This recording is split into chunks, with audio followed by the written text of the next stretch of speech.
At the gateways to the poles lie two of the harshest environments for wildlife on the planet. South Georgia Island above Antarctica, and Canada's frigid north below the Arctic Circle. Two vastly different ecosystems, where survival requires cunning, persistence, and the ability to adapt to an ever-changing climate. My name's Bertie Gregory and I'm a National Geographic wildlife filmmaker. This is the story of one photographer's quest to capture these wild environments firsthand.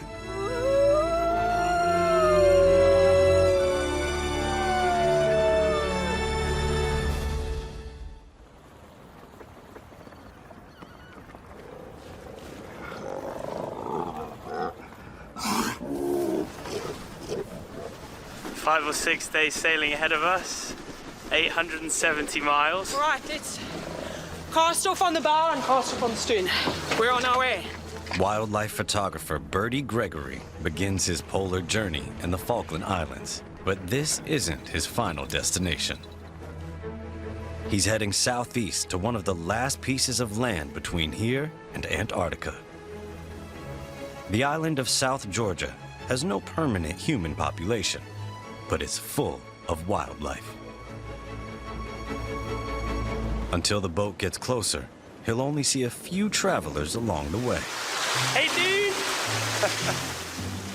Much of his time will be spent below deck.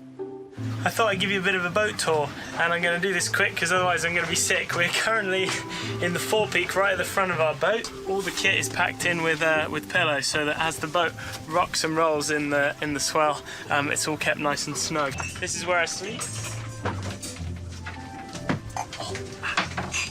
This is Barry Bucket, Barry my sick bucket. Me and Barry have got to know each other quite well over the last few days. Oh, Jesus. This is the shower. Can't say I've used it much. That's why I smell absolutely disgusting. Let's go outside. Welcome to the South Atlantic Ocean. Here, the Antarctic circumpolar current makes an already angry sea even more daunting. It's the largest wind-driven current on Earth, and it brings sudden shifts in temperature and visibility. Wow, day 4. And we bumped into this really weird, eerie sea fog. And, you know, it's fine for us. We've got GPS, we've got sonar, all that, you know, modern technology that lets you navigate in this. But imagine what it must have been like for the first people coming to South Georgia. Somebody up the bow, maybe someone up the mast, just spotting for icebergs.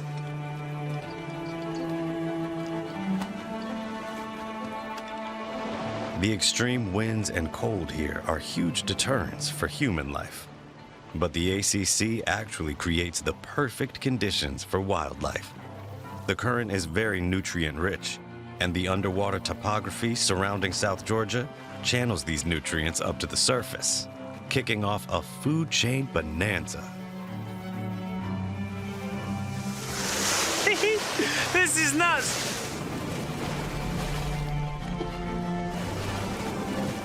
It's like someone's turned the wildlife tap on. Having not seen much for 150 miles or something, all of a sudden stuff starts coming out the woodwork. Now that's a pretty exciting sign that we're getting close to South Georgia. Everything's starting to get wilder and wilder. And there it is. It doesn't look real.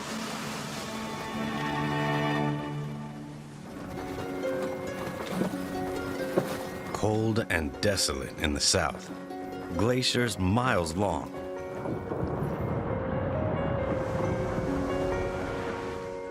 And the north, covered in grass as tall as a human.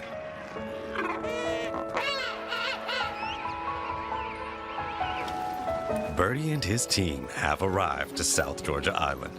But docking on this rugged shore requires a careful approach. 3 rules in general. Rule number 1, don't hit anything. Rule number 2, if you must hit something, hit it slowly. Rule number 3, don't hit anything. But the animals returning home to this island are built for arrival. After months out at sea, macaroni penguins are reaching the end of a 300-mile journey and face a tough welcome home. Like all the other species gravitating towards this island, they have come here for one very important reason: to breed and raise their chicks.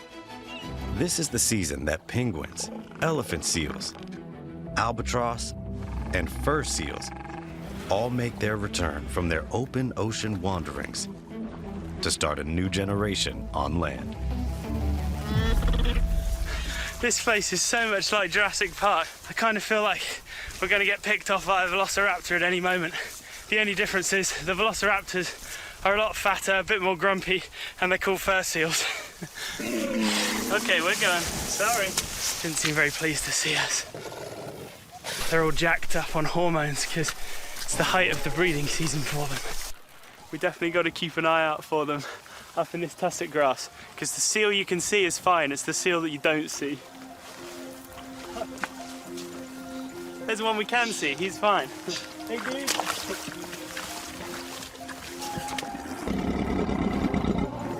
With no natural predators on land, these seals have no fear. They're not even bothered by the occasional human. You got a friend, Birdie? You're too close to focus on. Gotta back up.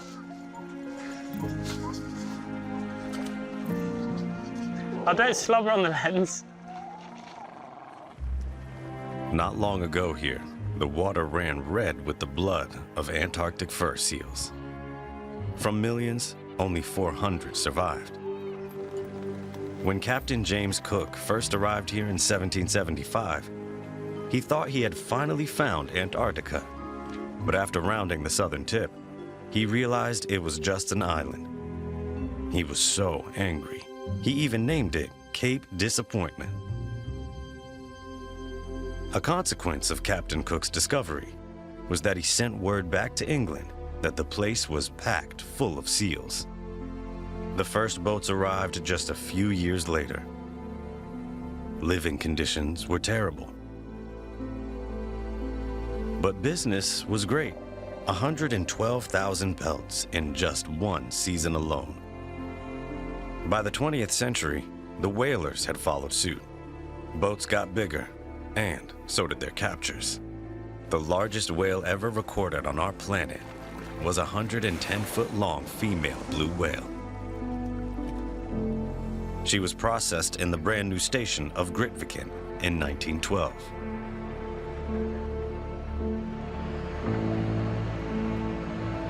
South Georgia became the principal location for all land-based whaling in the Southern Hemisphere. Over 175,000 whales were killed. The seal population was devastated. And the boats brought an invasion of egg-eating rats that ran riot through the bird colonies. Yeah, the scale of this place is just epic. It's just massive. Today, only skeletons of South Georgia's whaling stations remain. It's so eerie.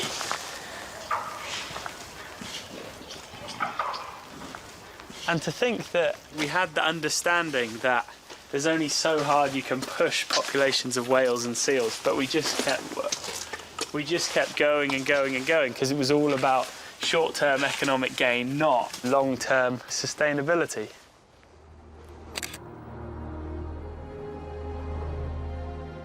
Hunted to extinction, whaling became financially unviable. One by one, the stations were shut down. All this destruction led to a reckoning. Today, South Georgia is a protected area. The biggest island rat eradication program in history was launched, and the island was declared rat-free in 2018. Many of the birds have bounced back in big numbers. Fur seals have sprung back from just a few hundred to over 3 million. This contrast sums up South Georgia. This place was once all about death, and now it's jam-packed full of life. Yeah, rebounded in just unbelievable proportion.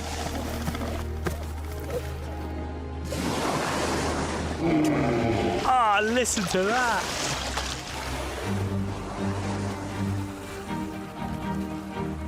Whales are just now beginning to return.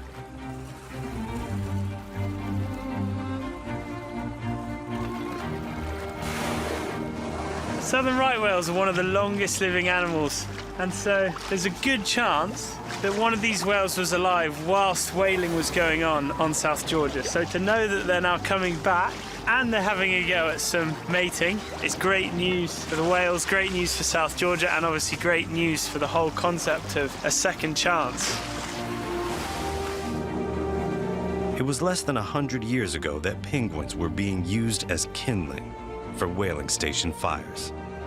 And now, how the tables have turned. We've finally made it to St Andrews Bay, you know, the busiest beach on the planet.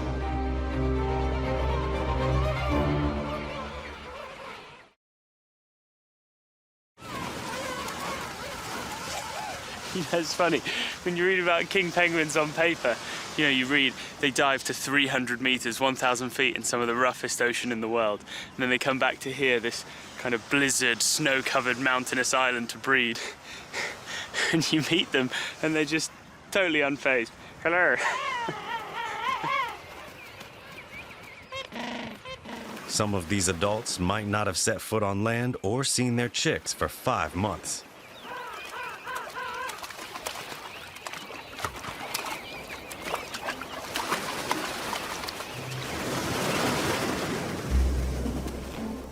The worst part is over. They've returned with a belly full of fish. Now they've got to find their kids. Too bad there's a roadblock of elephant seals blocking the way.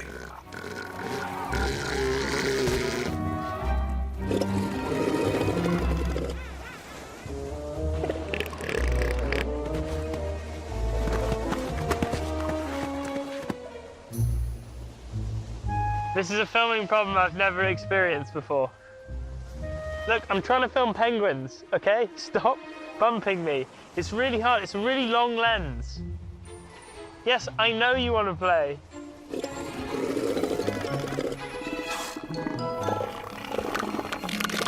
The penguins can't be derailed. They've got their mind set on one thing: getting to one of the most spectacular spots on all of South Georgia. You ready? Ready. Here we go. Oh.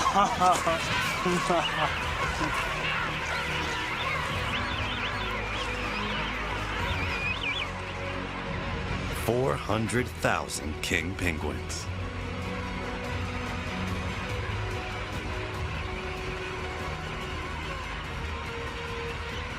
In a way, it's so much like a city. It looks, to start with, like just a mass sprawl of penguins, but it's almost organised. I mean, you've got that big swimming pool in the middle, prime swimming for a little wash when you're all stinky.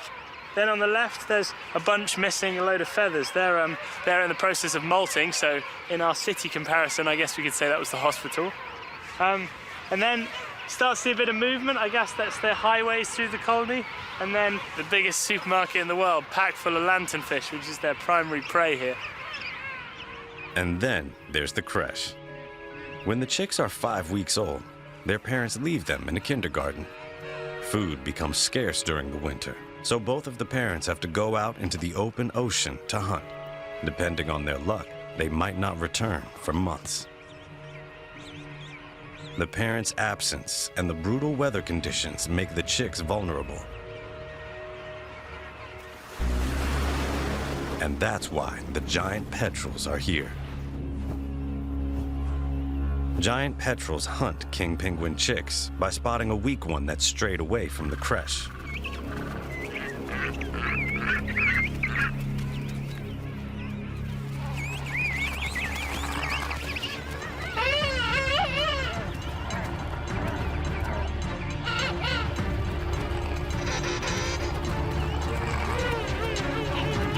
Luckily, this time they have strength in numbers, and the giant petrel can't single one out. As soon as the adults arrive home, they greet their chick.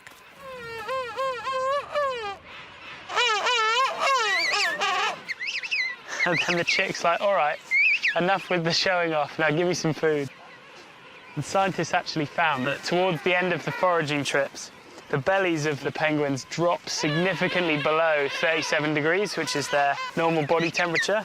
And so they think it's almost like a cool box in their belly to keep the fish fresh, but now to regurgitate it to the chick.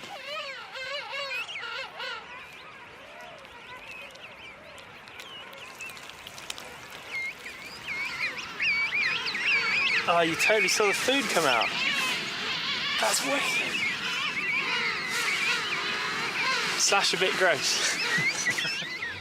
Now that the chicks have had their fill, the adults need to go back to the ocean and start again.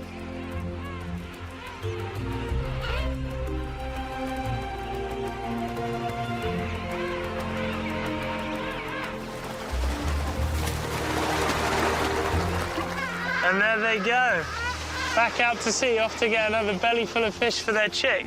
And to think that, you know, such a clumsy bird on land can then dive to 300 meters, 1,000 feet is pretty spectacular. It's clear. These birds are built for the sea.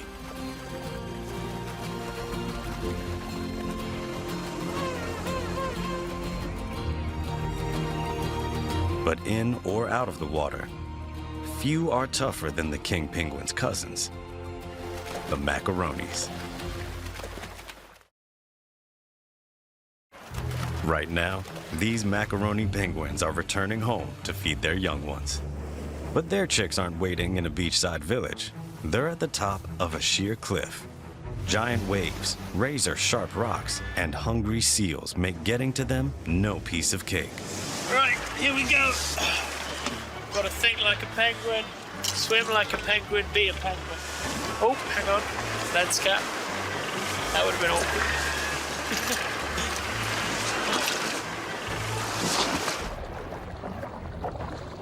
The Max seems skittish. With a predator on the hunt, they must aim and shoot to get on land.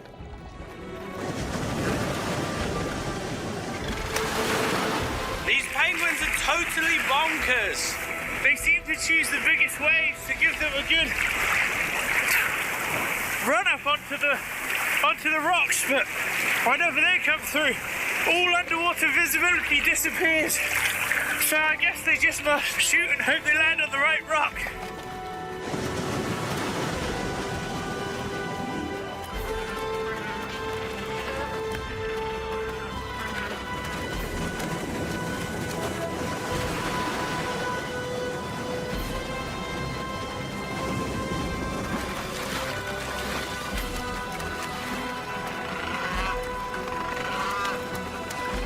And that's just their first hurdle. They might be tiny, but they're tough to keep up with. Don't show this to the insurance company. There's no time to chill. The chicks are waiting for food, and there's still a long way to go.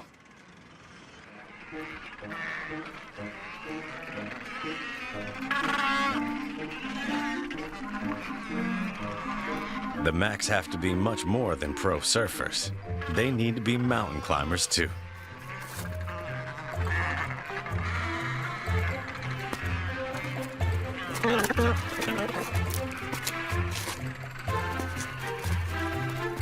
Well, after completing their first mission down on the giant wavy rock, they've now got to make their way up to the colony, up to where the nests are. But they've got a bit of a secret route down here. It's like being in some kind of fairy tale.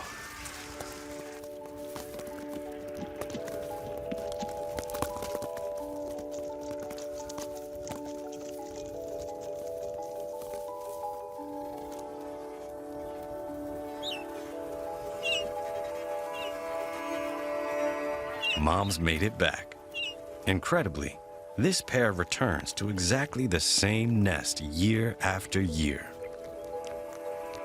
Oh, that's lovely.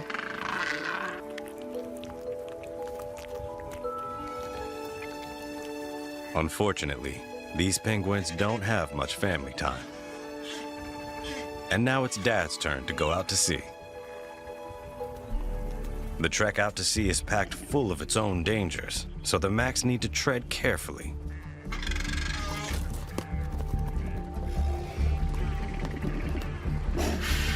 Fur seals feed mainly on fish, squid, and krill, but on very rare occasions, they'll even hunt on land.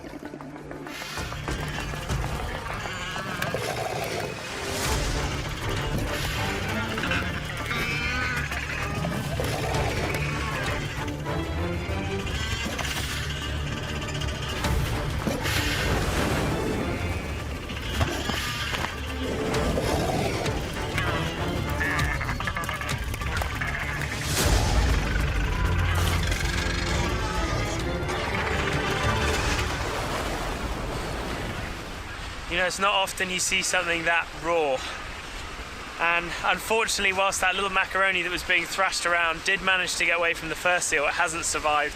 It's being eaten by a giant petrel, and that's the circle of life. The giant petrel's got its own chicks to feed. And I think the takeaway from that encounter was not the one that hasn't survived. It's the one macaroni that then stood up to that same predator and in the face of danger just said, "Come at me, wings out." You know, the bravery, the sass that these penguins have got is just remarkable, and it will produce chicks that have equal amounts of sass. And that is what natural selection is all about. It's survival of the fittest. Only the best will go on to produce offspring. But will these sassy penguins be able to evolve fast enough to survive the changing climate? Climate change is affecting ocean currents around South Georgia Island and forcing macaroni penguins to swim further and further for food. Tied to their nesting islands, this ultimately means less food for the chicks. So despite their toughness, macaronis are declining in number. For each new life to begin in the South Atlantic, incredible odds must be overcome. The effects of global warming aren't just a concern in the South Polar region. Up at the planet's north, every winter, a liquid ocean must turn into solid ice. The fate of life here and all across the planet depends on it.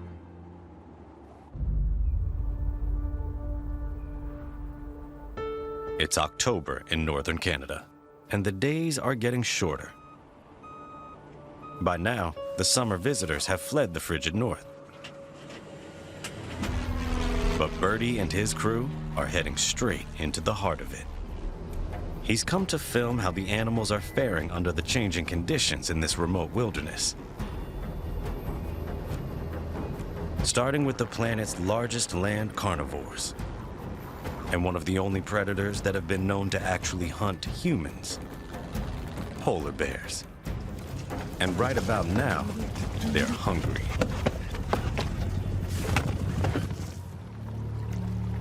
The polar bear's crucial food source is floating 200 miles away, comfortably out of reach. Until the ice forms between them, the hungry bears have no choice but to wait. Our warming climate is delaying the formation of their frozen hunting ground by more than a day each year. That means they have lost at least a month of hunting that previous generations have relied on. Oh, this guy's a big bruiser, and he's coming in like all the other polar bears. They're coming to the water's edge, ready for the big freeze, but right now the ice isn't quite ready, and you can see him kind of falling through and stumbling under his weight. 4 or 5 months on land starving, not eating anything, and you know that as soon as that sea freezes, that's your fast food buffet is ready. So like this bear, I'd spend a lot of time stood out on the water's edge looking at it.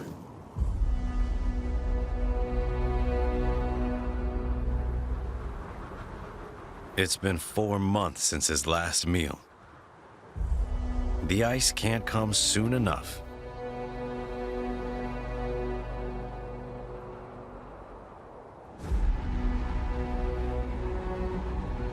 Polar bears are the apex predator of the Arctic. At up to 1,500 pounds, they're pretty untouchable. But for the bears on this stretch of coastline in the Hudson Bay, things are different. Until the ice freezes, they're trapped with an unlikely and bold rival. Wolf, coming over the snowdrift, just on the right.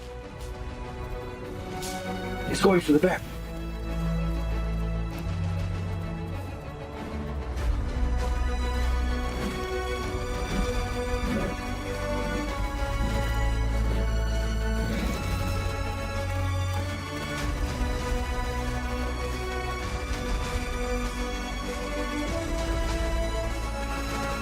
It seems unthinkable that a wolf would take on a predator 4 times its size. There have been rumors that it's happening, but it's never been filmed. If they can catch this bear, it would feed the pack for a week. There's another one. There's 3. There's a third one coming.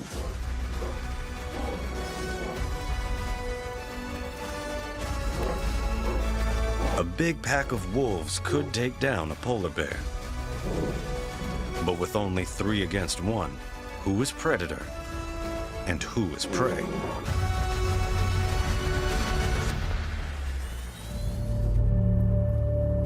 The hungry bear runs the numbers and decides to attack.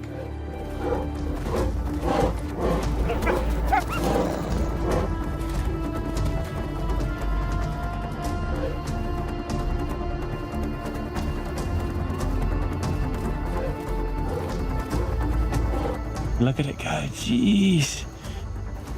That bear's got to be overeating. That coat, that's its secret weapon, was got to be a curse now. Oh, it must be cooking.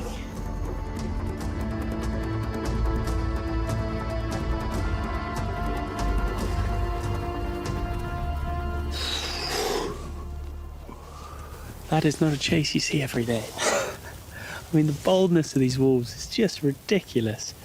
Imagine chasing after a polar bear, a massive, really dangerous predator. And then you got to feel for the bear as well. You know, he's got tough enough time as it is, waiting for the sea ice to freeze. Polar bears. Like, when is that ever a good thing that you should try and eat? Just when things are getting desperate for the bears, relief arrives. The most powerful force in the Arctic starts small, really small, so fragile that it could break in your fingertips. It grows inch by inch, almost when no one's looking.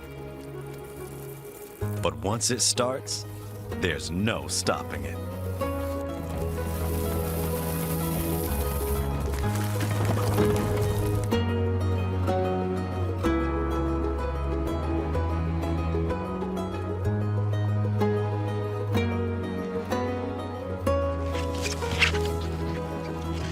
Well, this is what the bears have been waiting for. The temperature has just crashed. The sun's out. It is freezing cold. Can't really feel my lips or my nose. But the important thing is that the sea is starting to freeze. If you look down here, the surface of the water has this kind of slushy layer on it. This is called grease ice. And the wind and the waves are forming this into circles. See, these are pancake ice. And those pancakes over the next few days are going to form into a totally solid layer that the bears can then get out there, out to sea to hunt on.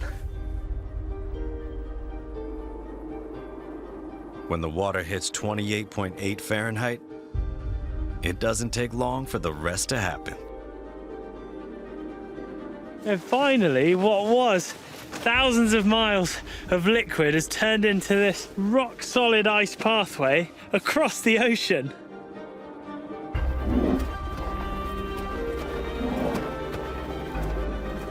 And off it goes out to the edge of the ice.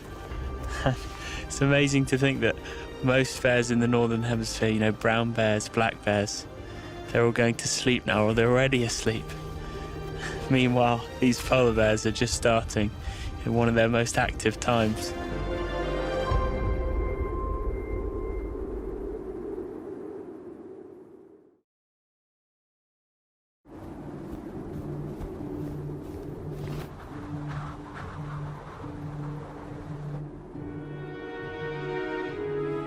You'd think that the animals that were hardest to film would be the polar bears, you know, the great wanderers.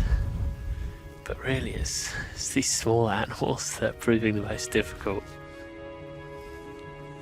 Definitely playing the waiting game.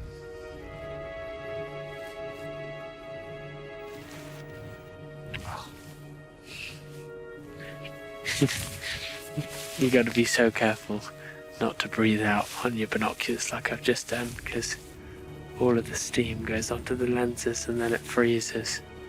And then now, I can't see anything through them. Come on, where are you little guys? Oh wow!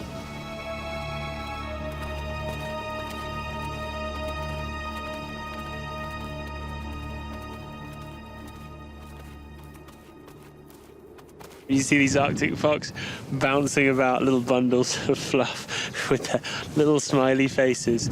It's so easy to forget that they are in fact little killing machines. Right now they're looking for lemmings, a small little brown rodent, which are hidden in their underground layers under the snow.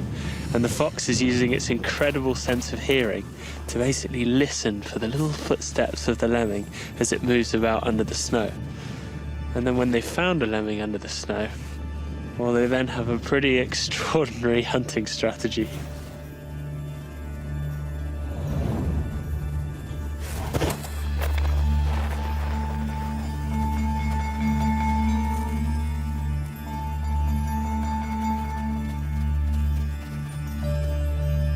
We have totally found an Arctic fox highway. I mean, they're just zipping back and forth, and all around us. In front of us, there's practically more tracks than there is snow.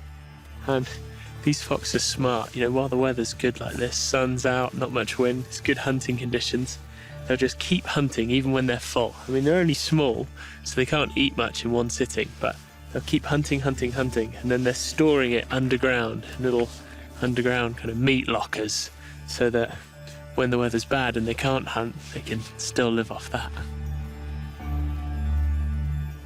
Over there, red fox. What? See that? The grass islands. It's behind the grass. Where? You sure it's a red? Yeah, behind the grass. On the left-hand side. Got it. In recent years, the red fox has started invading the Arctic. Man, they're so much bigger. They don't just want to claim new territory. Oh, the Arctic fox. Wait. They want to hunt down their competition.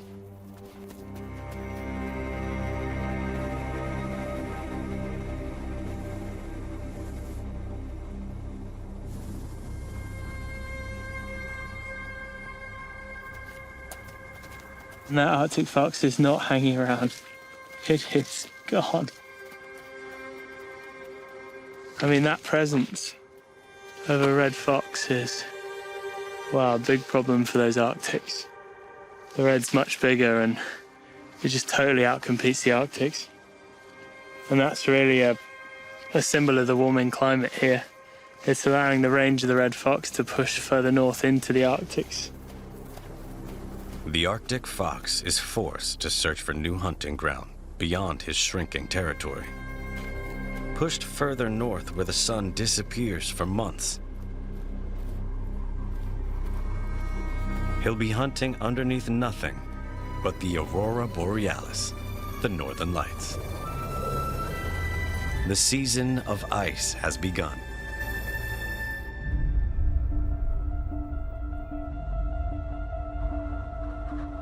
The Arctic sea ice is at its maximum for the year. Here, it's now 20 feet thick. Well, it's hard to believe right now that we're walking over the ocean, because everywhere you look, as far as you can see, is ice. Just solid ice. And that's the reason I've got this incredibly sexy and very fashionable outfit on and a stick, is because we want to make sure we don't fall through a crack in the ice into underneath us, which is hundreds of feet of freezing cold water. But right now we're looking for what is arguably the cutest animal on the planet. And I can hear it.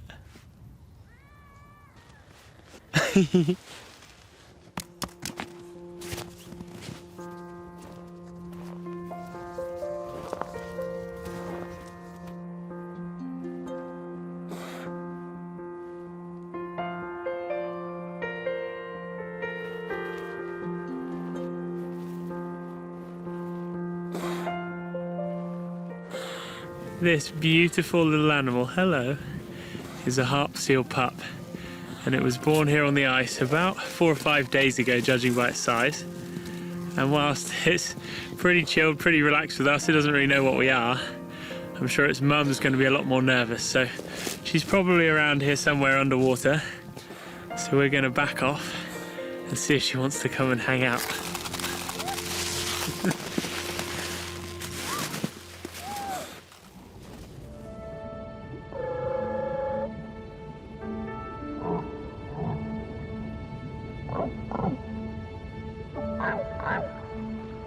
Even while she's raising a pup, a mother seal spends most of her time in the water.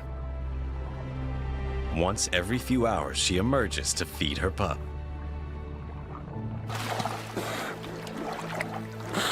But how to find it?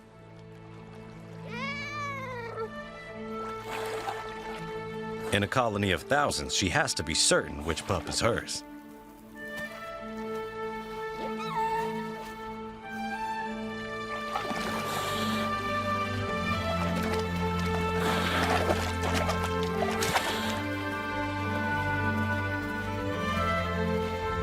Oh, there it is.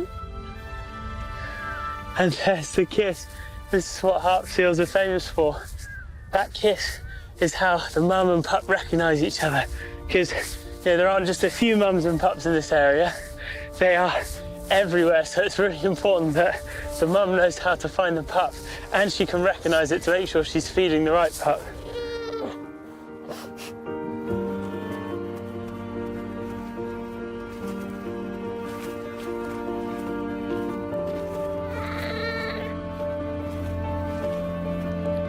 Harp seal mothers have one of the shortest weaning periods of any mammal. In just 10 days, mom will leave her pup behind and never look back. The pup won't know how to hunt, and it won't have anything to eat until it learns. It has to drink as much milk as possible, gaining over 4 pounds per day to store as fat reserves. This will last it just 6 weeks. By then, it'll have to be strong enough to hunt for itself. If the pups can't learn to swim before their home turns from ice to water, they'll drown.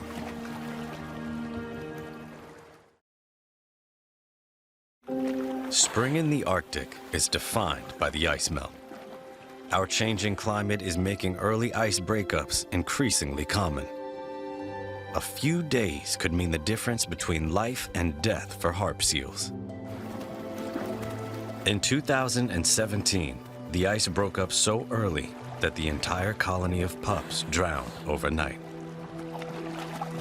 The ice is holding so far this year, but the pups still have an incredibly small window to learn to swim before their nursery melts from underneath them. Well, we found this real chunky monkey is so fat. It's unbelievable the amount of change just in a few days from that tiny little newborn now to a big fat sausage. So it's feeding now and we reckon it might be big enough to go in the water. So we're going to hang out and see if Mum encourages it for its first swimming lesson.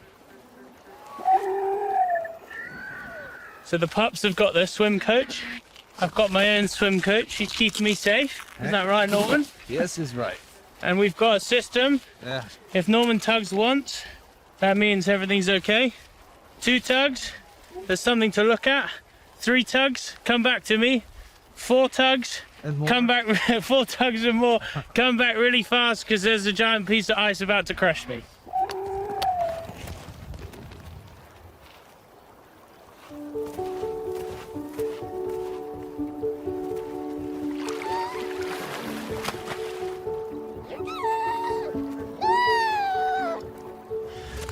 Norman, we're good to go. Yeah, go.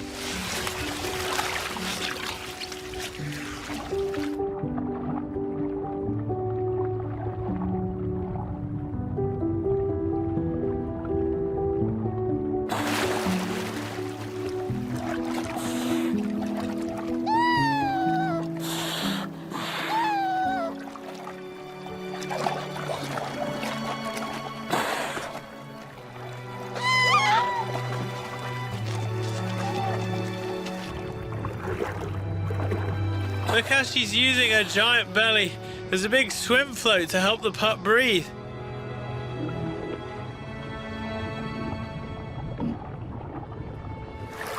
You can see she's so protective of it in the water. Anytime any of the other adults come anywhere near it, she chases them off so aggressively. Oh, it's landing so fast, but it's just too buoyant to get down. But it looks so comfortable in the water.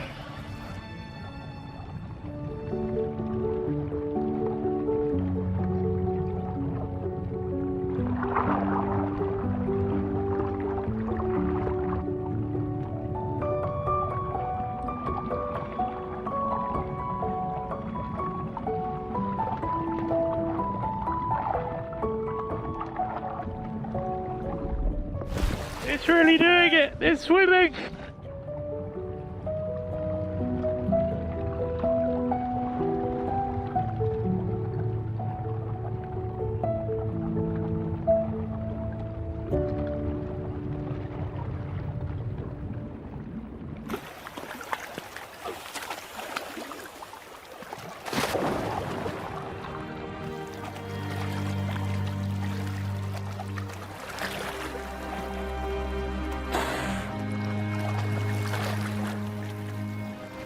Now that the mother knows her pup has the skills to survive the icebreaker, it's time for the hardest lesson of all. Saying goodbye.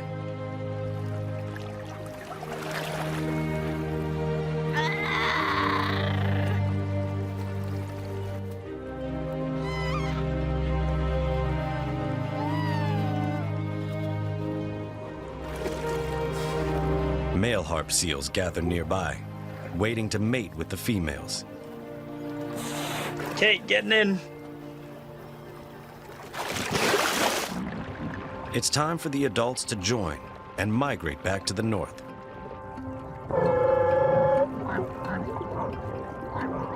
If the ice holds long enough, this new generation will one day follow.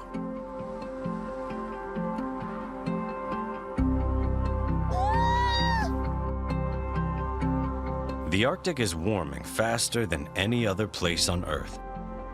If the sea ice goes, not just the bears, but all the creatures that depend on it will follow. Both the top and the bottom of our world may seem far away, but the ice here stabilizes the climate across our whole planet.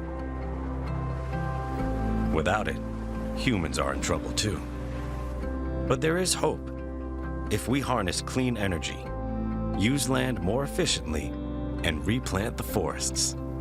It really is in our hands whether we want this place to exist in the future, because now is really a turning point.